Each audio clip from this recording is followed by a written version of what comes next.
రిషి, నువ్వేం చేస్తుంటావు? ఏదైనా ఏదైనా అంటే జాబ్ లేదా? ఎందుకు లేదు? ఉంది.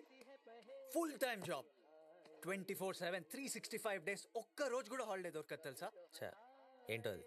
జీవితం, లైఫ్ రా. దానికంటే ఇంపార్టెంట్ జాబ్ ఏముంటుంది చెప్పు?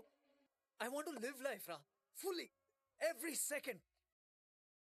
కొన్ని మూవీస్ చూసాక లోపల ఏం లేదు, డొల్లా అనిపిస్తుంది. ఇంకొన్ని మూవీస్ చూసినప్పుడు ఓకే ఓకే అనిపిస్తుంది. కానీ కొన్ని మూవీస్ చూసినప్పుడు మాత్రమే మన ఫేవరెట్ మూవీస్ లిస్ట్లో యాడ్ చేయాలి అనిపిస్తుంది. అలాంటి సినిమానే ఈ Yevade Subramanyam. So let's dive into the video. Open చేస్తే ఫ్రెండ్స్ అయిన సుబ్బు రిషిల చైల్డ్హుడ్. కట్ చేస్తే సుబ్బు రిషిలకి వాళ్ళ సార్ దూద్కథి అనే ప్లేస్ గురించి చెప్తాడు. చెప్పినప్పుడు రిషి చాలా ఎగ్జైట్మెంట్ ఫీల్ అయ్యి పెద్దయ్యాక సుబ్బుతో వెళ్ళాలి అని ఫిక్స్ అవుతాడు. ఆ తర్వాత రిషి వాళ్ళ ఫ్యామిలీ అక్కడ నుండి కోల్కతాకి షిఫ్ట్ అవుతారు. దీంతో వాళ్ళ ఫ్రెండ్షిప్ అక్కడితోనే కట్ అయిపోతుంది. దీంతో సుబ్బు అబ్బా సాయిరామ్ అని ఫీల్ అవుతాడు. 10 years తర్వాత సుబ్బు లైఫ్లో మంచిగా సెటిల్ అవుతాడు. వీళ్ళ కంపెనీ రామయ్య కంపెనీని కొనాలని కొన్ని ఇయర్స్ నుండి ట్రై చేస్తుంది, కానీ ఫెయిల్ అవుతుంది. ఎందుకంటే కంపెనీ ఓనర్ రామయ్య ఆ కంపెనీని జాగ్రత్తగా ఇంకా వర్కర్స్ని కుటుంబం లెక్క చూసుకుంటాడు. దీంతో షేర్ హోల్డర్స్ ఎంత మనీ ఆఫర్ చేసినా అమ్మరు. కానీ సుబ్బు ఇలా చెప్పి, రామయ్య గారి కంపెనీ 4 ఏళ్ల నుంచి లాసెస్లో ఉంది, సేల్స్ తగ్గిపోయినాయి, జీతాలు ఇవ్వలేకపోతున్నారు. ఇలాగే వెళ్తే 6 నెలలు, మ్యాక్సిమం 1 yearలో కంపెనీ మూతపడిపోతుంది. ఆ తర్వాత 1000 మంది ఉద్యోగాలు పోతాయి. అది ద్రోహం. 50% షేర్స్ ఉంటాడు. దీంతో వీళ్ళ బాస్ ఇంప్రెస్ అయ్యి వాళ్ళ కూతురికి సుబ్బుకి ఎంగేజ్మెంట్ చేస్తాడు. అప్పుడే రిషి మళ్ళీ సుబ్బు లైఫ్లోకి వస్తాడు. ఎందుకంటే దూత్ కాశీకి వెళ్దామని. కానీ సుబ్బు అంత ఇంట్రెస్ట్ చూపించాడు. కట్ చేస్తే సుబ్బు రామయ్య కంపెనీవి ఇంకా 1% షేర్స్ కొనడానికి మొత్తం ప్లాన్ చేసి పెట్టుకుంటాడు. కానీ అవి రామయ్య కొనేస్తాడు. దీంతో సుబ్బు వాళ్ళ బాస్ ఇలా అంటాడు, సార్ నేను రామయ్యతో మాట్లాడుతాను, ఐ కెన్ ఫిక్స్ దిస్. చెయ్యకపోతే నీ కెరీరే కాదు, అన్నీ అయిపోతాయి. రామయ్యతో మాట్లాడినా కూడా పని జరగదు. సో వీళ్ళు 50% షేర్స్తో కంపెనీ ఆక్యుపై చేయలేరు. ఇంకా 1% షేర్స్ గురించి ఆలోచిస్తుంటే కృష్ణమూర్తి అనే పర్సన్ దగ్గర రామయ్య కంపెనీవి 100 క్లాషెస్ షేర్స్ ఉన్నాయని తెలుస్తుంది. అంటే 100 into 1000 1,00,000 షేర్లు అన్నమాట. దీంతో రిషి సుబ్బులు ప్రాబ్లంకి సొల్యూషన్ దొరికిందని ఇంకా పార్టీ చేసుకుందాం అని వెళ్తారు. అక్కడ బర్త్డే అని తాగట్లేదు, బర్త్డే అని ఎవరికి తెలియదని తాగుతున్నా. పార్టీ అడిగే ఫ్రెండ్స్ లేరు నాకు, లేట్గా వెళ్తే అడిగే ఫ్యామిలీ లేదు. నా లైఫ్ ఎంతే, ఒంటరిగా ఉండిపోవాల్సింది అంతే. దీంతో రిషి సుబ్బులు ఆనందిని ఫ్రెండ్ చేసుకుంటారు. ఇంకా పొద్దున్నే షేర్స్ మీద ఉన్న అడ్రస్ పట్టుకుని కృష్ణమూర్తిని కలవడానికి వెళ్తారు. ఆయన చనిపోయారు, ఇప్పుడు ఆ షేర్స్ వాళ్ళ కూతురు పేరు మీద ఉన్నాయని తెలుస్తుంది. ఆ కూతురు ఎవరో కాదు, ఆనంది.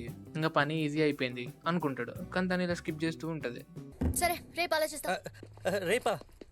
ఈరోజు శుక్రవారం, శని 3వ స్థానంలో ఉన్నాడు, ఏ కొత్త పనులు చేయకూడదు. ఇంకా షేర్స్ ఇచ్చేస్తే వీళ్ళు కూడా వెళ్ళిపోతారు, తన దగ్గర ఎవరు ఉండరు కదా, అందుకనే. తర్వాత రోడ్డు పక్కన ఒక పాపకి యాక్సిడెంట్ అవుతుంది. అందరూ చూస్తారు కానీ ఎవరు సరిగ్గా రియాక్ట్ కారు.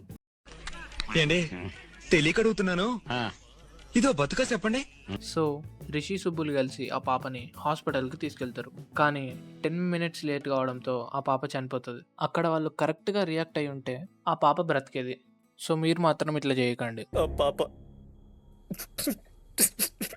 చచ్చిపోయిందిరా. సుబ్బు వచ్చి రోజుకు 100 మంది చనిపోతారు, అలా అని ఏడుస్తూ కూర్చుంటే లైఫ్ ముందుకు పోదురా అని అంటాడు. అప్పుడు రిషి, పాప కింద పడి ఉంటే గొర్రెల్లాగా నిలబడి చూస్తున్నారు. గొర్రెలకైనా స్పర్శ ఉంటుందిరా, శవాల్లా నిలబడ్డారు. దీంతో సుబ్బు ఓవర్ రియాక్ట్ కాకు, నీకు ఒక జాబ్ చూస్తా, ఇక్కడే ఉండు అని అంటాడు. కానీ రిషి ఇది కరెక్ట్ కాదు, లైఫ్ అంటే డబ్బులు సంపాదించడం కాదు. అప్పుడు సుబ్బు, అంబిషన్, స్టేటస్, మనీ ఇదేరా లోకం. ఇదే లోకం అయితే నాకు ఈ లోకంతో పని లేదు. అలా వెళ్ళిన రిషి ఒక యాక్సిడెంట్ లో చనిపోతాడు. దీంతో సుబ్బు కోల్కతాలో రిషి వాళ్ళ ఇంటికి వెళ్తాడు. వాళ్ళ నాన్నతో పెద్ద గొడవ అయింది. ఆయన కోపంతో మళ్ళీ మొహం చూపించొద్దు అన్నారు, అంతే. ఎప్పటికీ చూపించకుండా వెళ్ళిపోతాడు అనుకోలేదు. అండ్ అక్కడికి ఆనంది కూడా వస్తుంది. రిషి అస్థికలు దూత్కాశీకి తీసుకెళ్తామని వాళ్ళ అమ్మని కన్విన్స్ చేస్తుంది. అండ్ షేర్స్ కావాలంటే నువ్వు కూడా రావాలని సుబ్బుని కూడా ఒప్పుకునేలా చేస్తుంది. దీంతో రిషి అస్థికలతో సుబ్బు ఇంకా ఆనంది దూత్కాశీకి స్టార్ట్ అవుతారు. ఆ తర్వాత సుబ్బు ఇలా ఇష్టం లేనట్టు బిహేవ్ చేస్తాడు. జస్ట్ 1 week బ్యాక్ వరకు నా లైఫ్ పర్ఫెక్ట్ ఉంది. కంపెనీకి సీఈఓ అవుతున్నాను, రియాతో ఎంగేజ్మెంట్ అయిపోయింది, కంపెనీ ఇల్లు, కారు అన్నీ ఉన్నాయి. ఇప్పుడు ఆ పెంపకడు వాడు గుర్రం, ఆ గుర్రం పేడ పేడ కంపు. పొద్దున మధ్యాహ్నం సాయంత్రం తింటానికి మొమ్మలు పెట్టి చంపేస్తున్నారు. ఆ పెంపగడి మాటలు విని అసలు ఉందో లేదో తెలియని ప్లేస్కి వెళ్తున్నాం. ఎవరైనా వింటే పిచ్చి అనుకుంటారు. అనుకోవడానికి ఉంది, పిచ్చే. నాకు ఈ సీన్ చూసినప్పుడు ఒకటే అనిపించింది, అరే ఏందిరా వీడు ఇట్లున్నాడు, వాడిని చిన్నప్పటి నుంచి ఫ్రెండ్ రా, వాడి కోసం ఇంత కూడా వేయలేవా. నీకన్నా పెచ్చ ఎవ్వడు ఉండడు శుక్ల.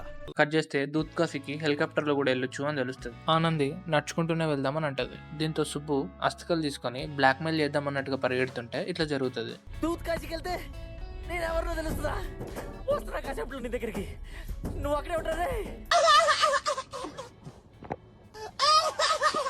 డేవిడ్ అనే పర్సన్ సుబ్బుని సేవ్ చేస్తాడు. కట్ చేస్తే డేవిడ్ సుబ్బుకి తన గురించి చెప్తాడు.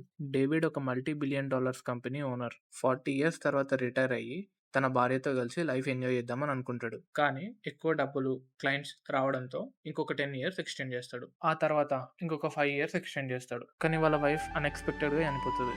బట్ వెనక్కి తిరిగి చూసుకుంటే దేనికోసమైతే వాళ్ళ పర్సనల్ లైఫ్ని సాక్రిఫైస్ చేసిండో అదేది తనకు గుర్తుండదు, ఒక్క మేరీ తప్ప. సో నేను చెప్పేది ఒకటే, మీరు కూడా ఎవరికి ఎంత టైం ఇవ్వాలో అంత ఇవ్వండి.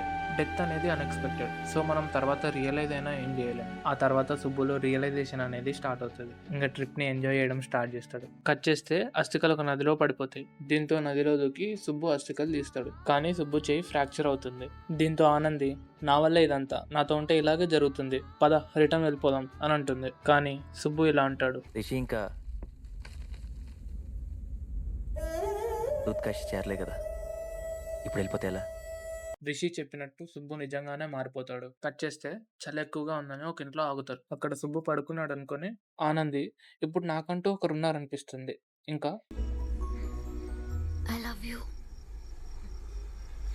ఐ లవ్ యూ అంటే లైక్ యూ అని కాదు, లవ్ యూ అంటే లవ్ యూనే. ఫైనల్లీ ఇద్దరు దూత్ కాశీకి చేరుకుంటారు. లిటరల్లీ రిషిని గుర్తు తెచ్చుకొని ఏడ్ చేస్తాడు సుబ్బు. అండ్ రిషి చనిపోయినప్పటికీ ఆయన కోరిక ఫుల్ఫిల్ అయిపోతుంది. ఇంకా తర్వాత ఆనంది చేర్చుకోవడంతోనే సుబ్బు పెళ్లి పనులు స్టార్ట్ అవుతాయి. ఇంకా సుబ్బు రియా దగ్గరికి వెళ్ళి, రియా ఈ పెళ్లి జరగదు, నేను నీకు కరెక్ట్ కాదు. సారీ రియా, నేను కరెక్ట్ కాదు, ఈ పెళ్లి జరగట్లేదు, క్యాన్సిల్, మీరు వెళ్ళచ్చు అలా చెప్పి ఆనంది దగ్గరికి వెళ్తాడు. Number 1 story. డబ్బులు సంపాదించడం లైఫ్లో ఒక పార్ట్ మాత్రమే. లైఫ్ అంటే ఇంకా చాలా ఉంటుందని చూపిద్దామని అనుకున్నారు. దాన్ని పర్ఫెక్ట్గా చూపించారు. Number 2 characters. For example Anandi character గురించి మాట్లాడుకుంటే, దేవుడు తనకు అమ్మమ్మని వదిలిన తనే ఒక అమ్మమ్మని వెతుక్కోవడం, అందరితో వెంటనే కలిసిపోవడం, అండ్ తను చేసే కామెడీ చాలా బాగుంటుంది సినిమాలో. Number 3 dialogues. డిస్క్లైమర్లో పెట్టాం కదా ఆ డైలాగ్. సుబ్బు క్లైమాక్స్లో లైఫ్ అంటే ఏంటో రియలైజ్ అయ్యి రియాతో చెప్పే డైలాగ్స్, ఇంకా చాలా మంచి మంచి డైలాగ్స్ ఉన్నాయి సినిమాలో. Number 4 music. Last but not the least, ఈ మూవీలో బ్యాక్గ్రౌండ్ స్కోర్ పర్ఫెక్ట్ టైంలో పర్ఫెక్ట్గా పడుతుంది. అండ్ పాటలు కూడా చాలా బాగుంటాయి. ఇదేరా అనే పాట అయితే నేను ఇప్పటికీ వింటుంటా. ఈ మూవీ గురించి కంక్లూజన్ సింపుల్ మా, మనకి ఎంతవరకు అయితే నీడ్ ఉంటుందో అంతవరకు డబ్బులు సంపాదించుకొని మనుషులతో వీలైనంత టైం స్పెండ్ చేసి వీలైనన్ని మెమరీస్ క్రియేట్ చేసుకొని అందరితో వీలైనంత మంచిగా ఉండడం మా లైఫ్ అంటే.